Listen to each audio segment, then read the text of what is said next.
Hola, soy Emmanuel Brunet, CEO de Calmi. En este video hablaremos de la inflación, de qué es la inflación y por qué se produce. Seguramente ya has escuchado hablar de la inflación, pero ¿qué es? No sé si te suena más la canasta básica. Esa canasta en sí es un conjunto de productos y servicios que una familia promedio va a necesitar durante un periodo determinado de tiempo. Por lo general es un mes, entonces viene siendo cosas de comida, higiene, transporte, todo eso. La canasta básica es una referencia para determinar el sueldo mínimo, pero es también una herramienta que permite monitorear el precio de los principales productos de consumo. Así que cuando escuchas que cada año se va a la alza la canasta básica, eso significa que se van aumentando los principales productos de consumo. Y entonces estamos hablando de la inflación. Tal cual, la definición de la inflación en economía es el aumento generalizado y sostenido de los precios y servicios existentes en el mercado durante un cierto periodo de tiempo. Por ejemplo, para que entiendas un poquito más ese concepto de la inflación, si en 2020 con 100 pesos te alcanzaba para comprar 30 plátanos, pues en 2021 con esos mismos 100 pesos te va a alcanzar para comprar 25 plátanos. Y así en 2022 pues te va a alcanzar esos 100 pesos para comprar 20 plátanos, en 2023 para comprar 15 plátanos. ¿Me explico? Eso es cómo funciona el tema de la inflación. Por eso el riesgo de ahorrar en efectivo o en la alcancía, porque obviamente el riesgo de que lo pierdas, de que te lo roban, es muy fuerte. Pero el otro riesgo es ese, que pierde valor en el tiempo. O cuando tú, por ejemplo, guardas el dinero, como decimos, bajo el colchón. Al final de cuentas, eso hace que tu dinero va perdiendo valor en el tiempo.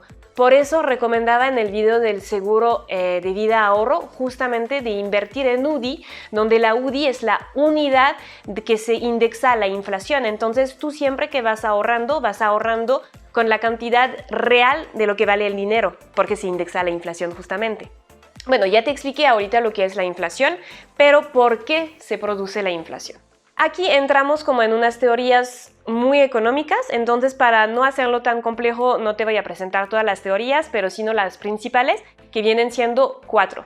Pero en término general, ¿por qué se produce la inflación? Pues es por tema de demanda y de oferta. Primero, la inflación por demanda. Como bien lo dice el nombre, la inflación por demanda es cuando hay demasiada demanda y no suficiente oferta. Eso es el resumen. Eso lo podemos ver, por ejemplo, en países donde todo va bien, donde hay casi nada de desempleo, donde la economía está en su pleno ascenso, y eso que hace que las personas, hay un alza, digamos, de optimismo y las personas quieren gastar, quieren comprar. Entonces lo que hacen es que van comprando un montón, pero tal cual el ritmo de la oferta no sube al mismo nivel que la demanda. Entonces, ¿qué pasa? Que las mismas empresas, como ven que hay tantas como demandas, entonces ellos van a subir el precio de sus servicios o de sus productos, porque saben que la demanda no se va a escasar. Y eso hace que se va a generar esa inflación por la demanda, porque suben los precios por haber demasiada demanda y no suficientemente oferta. Después tenemos el concepto de la inflación por costes. Ese concepto ocurre cuando las empresas tienen que aumentar sus costes. Eso lo vemos muy seguido, por ejemplo, con el petróleo o con materias primas como el metal. Si, por ejemplo, de repente se sube como el costo del metal, una empresa, por ejemplo, de mueble que usa esa materia prima para hacer sus sillas, pues obviamente va a tener que subir el costo de las sillas, porque si su materia prima ya es más cara, entonces él, para que pueda tener un buen margen, va a tener que subir el precio al consumidor. Es exactamente lo mismo, por ejemplo, con el petróleo. Si suben el petróleo, significa que los medios de transporte también va a aumentar, y entonces si, por ejemplo, esos medios de transporte transportaban comida, entonces la comida también va a aumentar de precio, y entonces si la comida aumenta de precio, pues el sueldo que uno gana ya no va a alcanzar para comprar esa comida y también se va a necesitar como subir esos sueldos.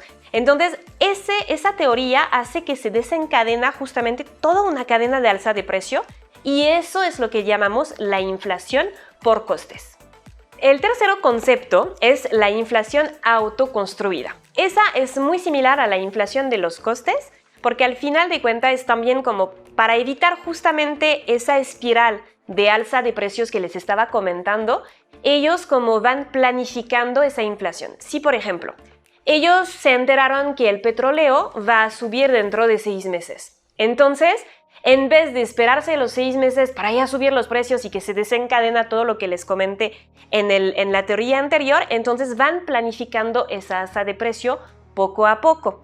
Entonces, ese es otro concepto de inflación y en vez de generar como de repente esa alza de precio, lo va generando de forma paulatina.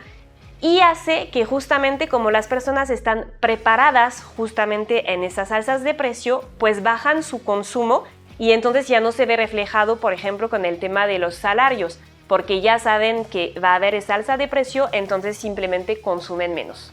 Y como cuarto concepto es la inflación monetaria. Ese concepto, de repente, ciertos economistas no saben bien si lo ponen como en una teoría aparte o si lo ponen en la teoría de la demanda, pero bueno, ahí lo puse como aparte para que entiendan bien ese concepto de la inflación monetaria. Esa inflación ocurre cuando los países empiezan a imprimir demasiado billetes. Lo que podemos como pensar de repente es que, bueno, cuando un país necesita como dinero, pues ¿cuál es la mejor solución?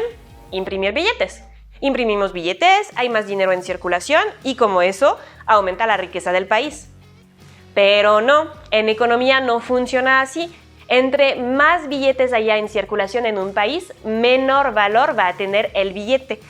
Y por eso hablamos de repente hasta de hiperinflación en ciertos países, como pasó por ejemplo en Zimbabue en África en 2004 o ahorita en Venezuela. Para que te des una idea, en Zimbabue la tasa de inflación era del 89.700 trillones %. Eso significaba que cada 24 horas se duplicaban los precios. Por eso ya hablábamos de hiperinflación. Entonces, para resumir, cuando hay mucha circulación de dinero en un país, significa que hay un gran empuje de consumo y por ende una gran alza de precios. Y por eso llegamos a situaciones como la de Zimbabue que les comento o la de Venezuela. Espero que con ese video ya pudiste entender lo que es la inflación y por qué se produce. Obviamente, cualquier duda que tengas, pon un comentario abajo. Si quieres que hablemos de otro tema de economía o financiero también, déjalo en comentario. No olvides suscribirte sobre todo al canal y dar un like. Gracias. Bye bye.